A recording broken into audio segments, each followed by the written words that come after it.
Next up is a presentation on the highway facility project, the conceptual study and project milestones. And that is going to be done by Pat Stevens, our highway superintendent. So as Pat jumps in the hot seat, this is not the podium of terror, right? That was from last week, right? Oh yes, and for everybody watching at home, Councilwoman, Deputy Supervisor Patty Cataldi's got a succulent. This shall be added to the podium to So, hopefully relieve some of the terror. that's right. And we have a Christmas present for Diana Davis. We want her to come in and talk. We don't want her to feel scared. Or anybody else for that. With that being said, Pat, it's on hand to you. Okay. Thank you very much. Thanks for having me tonight.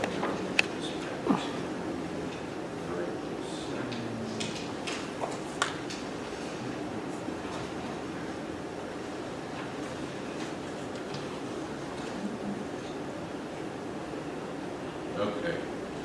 So we are back tonight to go over another highway facility project. So we've been talking for quite a while about various different things.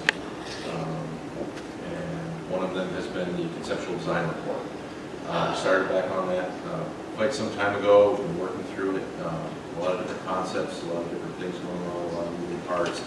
But we finally have received that final conceptual design report and moving forward with the formal designs we've been here to board with, and have resolutions to contract different people, but I did want to do a summary of it. The actual conceptual design report will be uploaded along with this to the website. It's about 12 pages long. It has between 10 and 12 attachments that go with it that are the different iterations that we considered for this presentation tonight. We just focused on the one that we're proceeding with, and the key traits of that. So, highway facility, I always like to try to touch on the photos that are on each of these.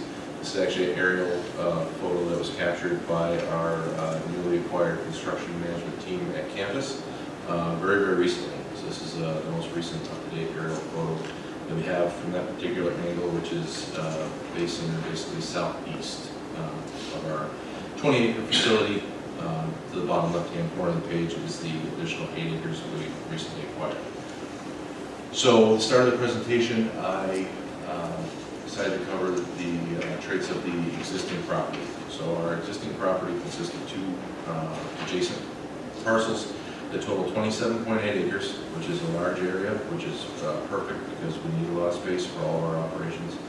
The uses of the facility will remain the same moving forward. They are administrative offices, equipment storage, material storage, leaf composting, and salt storage are the primary uses of the property. A lot of the yard space that we have on that 27 acres also gets used in states of emergency. So if we have times when there's ice storms or different things of that nature, where there's large amounts of debris on the road where they have to be cleared, we do need space to accommodate that type of thing in those emergency situations as well. So that's one of the reasons that we can really never have too much yard space at one of these facilities. And then ideal location, center of town. That's come up a couple times more recently. It's the main reason why we're so lucky to be able to achieve a design for the site that doesn't require us to relocate. Several other towns that we've talked to that have done projects like this recently don't have the property. They don't have the space already acquired. So they have to go out and acquire and relocate new space, acquire land, look at different sites, figure out which one is the most compatible. We don't have to do that here, so we're very lucky for that. That location that I'm talking about is shown here on this slide. You'll see that it's adjacent to several things. This is very, very centrally located in the town overall, but it's adjacent to recreation trails, existing bus garages, Webster school facilities that are expanding, retail space, a whole slew of different things. There is senior housing to the north of the property. However, we'll get into a little bit here what the concept design that we chose does to make sure that there's not a lot of disruption to that. But in general, it's in a more industrial, commercial area than any other. So the overall structure of this presentation, we have the site layout considerations. So the following slides outline the specific traits of the site layout that was chosen from the 7 different concepts. Those 7 concepts are shown in the actual conceptual report that can also be found on the website. The major topics considered were utilization of existing facilities, department operation, cost, and adjacent property. The first one of those lines is the existing facilities. So we have made investments over the years into building additions and expansions. You've heard me talk about that before on other presentations about our existing facilities. Not all of our facilities are aged out. Cliff Jones building is the main one for that, but even before that, we'll go back to what the slide reads. Main building, we will utilize that throughout construction, and that's huge. The cost to relocate temporarily during the construction of this, which is currently projected at 18 to 24 months once we break ground, would be huge. To rent a 25,000, 30,000 square foot space and relocate all of our maintenance equipment, our mechanic shops and all that, to a completely off-site location while we tore down the existing building and built a new one would be huge. I'm pretty sure it would be in the tune of millions of dollars overall for a 2-year relocation of that type of thing, not to mention the difficulty to provide the same level of service in a temporary facility that we have in our existing facility. So currently, the big draw for the new concept plan and the major thing that it provides, the existing building, is that we don't have to move out while we build the new building. As you can see by the location in the bottom of the screen, it is going to be to the south end of our existing property in our large yard space on the 20-acre parcel that already exists. The Cliff Jones building is newer. It's had several additions. It has conditioned space. It is not in disrepair, so that will stay. That building will remain as it is now and will be utilized, just far less cluttered and packed, jam-packed with equipment than it currently is, which creates logistical issues. The salt barn. We do need a new salt barn. That building does have age, but at this time we have identified it as something that could be phased out. So as we move through the budget and get closer to our final design, and we start getting heading toward the scope that we want to contract, the salt barn does not have to be included. I have gotten intel that there are actually a lot of grant opportunities for salt barns right now, or ample, I shouldn't say a lot. So we're hoping, as we go through our grant search in the next few months here, that that could be a potential area where we could get grant funding for that facility. That would allow us to incorporate it in the first phase. If not, it could potentially be moved down the road as the existing facility is still serviceable and can remain in service, as it will during the construction, regardless if it's replaced now or slightly down the road. Department operation, that current design plan that was shown on the last slide allows for efficient, safe spaces to work during all seasons, better protection for equipment from the elements. It maximizes our ability to do in-house repair and maintenance with the new maintenance facility, shop, and lifts. And certain portions of that layout actually allow for additional resident use, as far as a good centralized location for spring leaf mulch / compost pickup, possible parking, etc. Some events that we host, we partner with Monroe County for various things where the public comes into our facility. There will be a portion outside of our fenced-in secured area where we can host potentially more of those facilities. There's actually a few recreational type avenues when we pursue this potential down the road for recreational uses of that area also. Cost. I already touched on one of the bigger ones, no temporary relocation. So not having to move out of our existing building until the new one is constructed is a huge cost savings that usually isn't possible. Appropriately sized. The report speaks to some of the research we did this summer and work that our interns did in conjunction with our Department of Public Works to reassess what we had originally thought the overall build out of the town was, and make sure that The zoning that we currently have is accurately reflected in that projection, and we're actually able to reduce the overall size of the bays. Based on that, there's no reason to accommodate certain things that could happen in the future that would require us to have more room that may never happen. So we've gotten that narrowed down as we move forward in design. Cost-effective building and site layout. So the overall structure of the building we have is fairly simple in general. It is very large, but it is straight, it is square. It doesn't have a lot of complexities that drive the per square foot cost up. And then the site layout, utilizing existing buildings, not impacting operations, also has a cost savings aspect. Then utility consumption and efficiencies. Every unit given our current building is 53 years old, from furnaces to water consumption to air efficiency with airflow, electricity, LED lighting. Every single utility that will go into the building will be significantly more efficient than what we currently have, even though it's electric. And then the final aspect, which was given a lot of consideration as we moved through each concept, was the adjacent properties. Traffic, the vehicle traffic entering and exiting the facility with our proposed conceptual layout will not change. The main road here on Future Parkway will remain the main and only point of ingress and egress currently. Noise, the only portion of the site neighboring residential area will be utilized for material storage.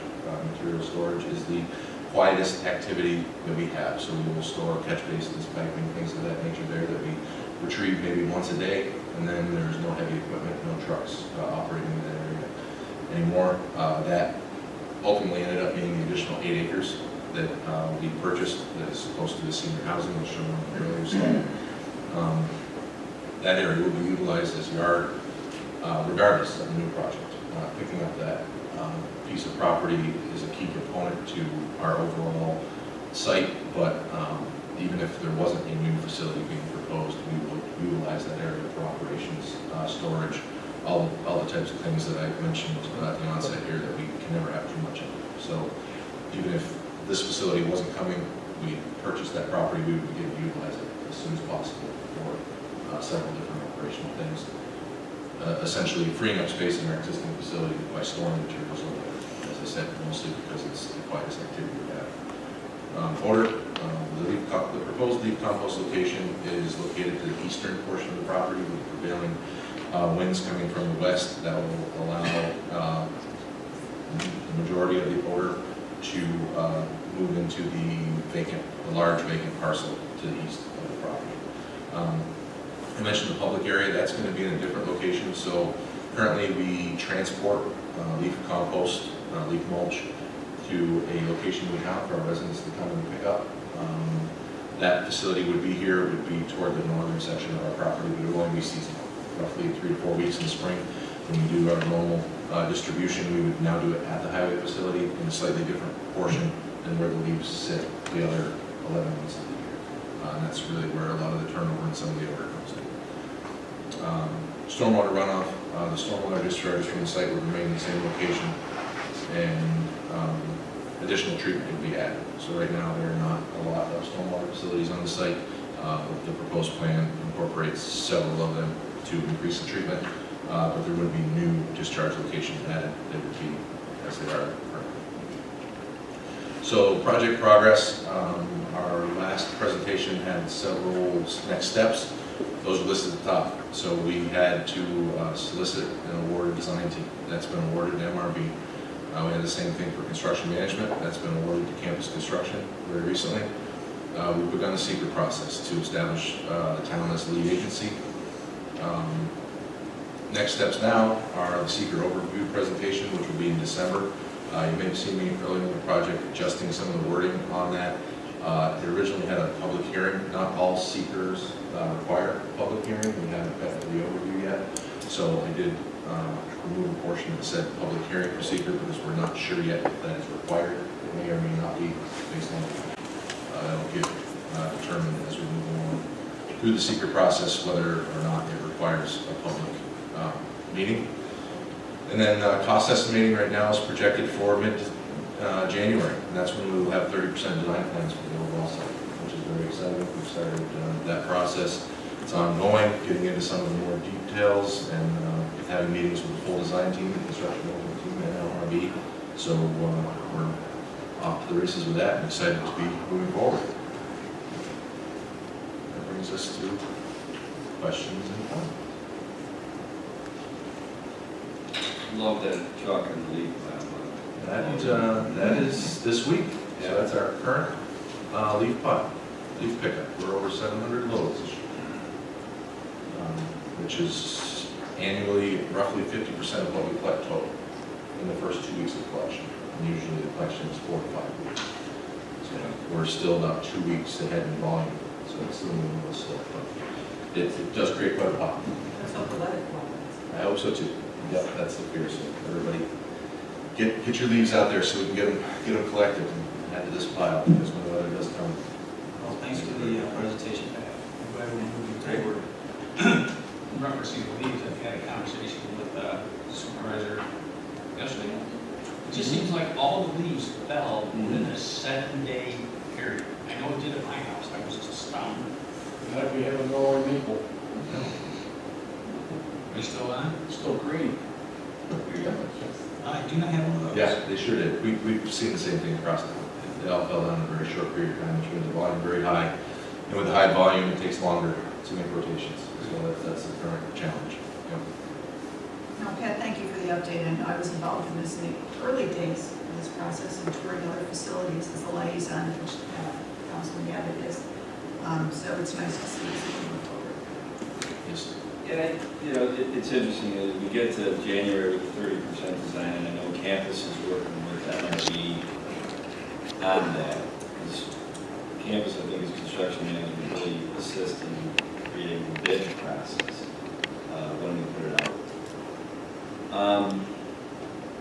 Because we have a point of reference of like Clarence out of Buffalo, will we be able to think, look at that 30% design and say, is there any glaring surprises that could come up between 30 and 60%? That might be a question more for Bill. We answer first, Bill, or you? I don't think you'll see a glaring difference. Could be some differences, Yeah. but I don't think it'd be astronomical. I would say they'd be market driven, not design driven. I don't know if that makes any sense, but by the time we get to 30%, we'll have things like geotech fully complete. That can have huge effects on foundations, cost of excavation, things of that nature. So the overall components will be established. I would say the only factor from that point forward really becomes market versus needing to pivot, change in design, really go back and reinvent the wheel on everything. From there forward, it's a great deal of detail, sourcing, looking at the particulars of what things are. Is there a better crane or different components of the building that we can get that would be more cost effective, not whether or not we need them. So the 30% should have all of the bones and a lot of the unknowns eliminated, which is why that's where we're proposing to do the cost estimate that we discussed a lot about, wanting that to be as accurate as possible for decisions moving forward to be made. That seems like a very solid early stage to get there where you should have anything major.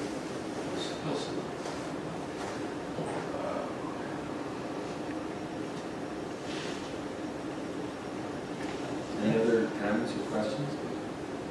Thanks, Pat. Thank you. All right. Anybody who's, I shouldn't say got insomnia at home, they've got the 12-page concept thing and all that stuff on the website. Or is Karen about to tell me it's not? But it will be. It will be right after the meeting, yes. Right.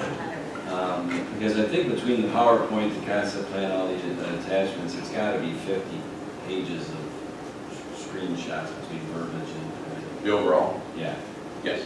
Yeah. Yes, I said I'd post 30 pages on the actual full in-depth report, which Right. has a lot more verbiage, not something we wanted to do on it as a presentation. Absolutely. So mine is a summary of literally one of the 7 concepts. But those certainly, same if the citizens want a considerations- deep dive on that stuff, have at it. Yeah, the same topics for consideration were looked at for all 7 concepts. Right. And you'll see a pros, cons, advantages, disadvantages for every single one in there, so it's much more in depth.